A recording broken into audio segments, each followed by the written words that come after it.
if you're creating a company or if you're joining a company, the most important thing is to attract great people. So either join a group that's amazing, that you really respect, or if you're building a company, you've got to gather great people. I mean, all a company is a group of people that have gathered together to create a product or service.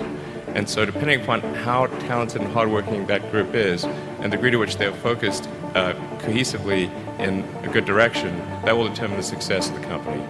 So do everything you can to gather great people if you're creating a company.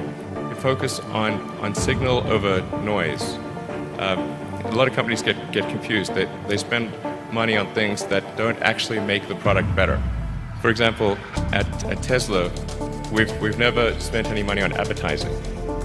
We put all of the money into R&D and manufacturing and design to try to make the car as good as possible. And I think that's the way to go. For any given company, just keep thinking about, are these efforts that people are expending, are they resulting in a better product or service? And if they're not, stop those efforts. Depending on how well you want to do, and particularly if you're starting a company, you need to work super hard.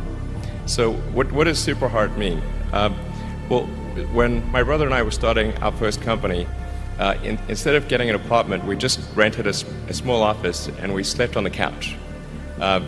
And we showered at the YMCA, and we're so hard up we had one computer, so the website was up during the day, and I was coding at night, 7 days a week, all the time.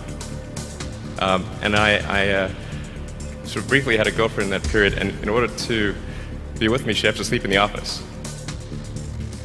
So work hard, like every waking hour. That's the thing I would say, particularly if you're starting a company. And I mean, if you do simple math, say like, okay, if somebody else is working 50 hours and you're working 100, you'll get twice as much done in the course of a year as the other company. Really liking what you do, whatever area that you get into, given that even if you're the best, there's always a chance of failure. So I think it's important that you really like whatever you're doing. If you don't like it, life is too short.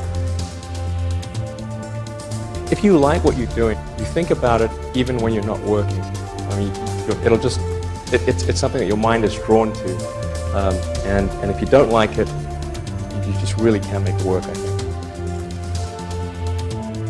We're doing these things that seem unlikely to succeed, and we've been fortunate, and at least thus far they have succeeded.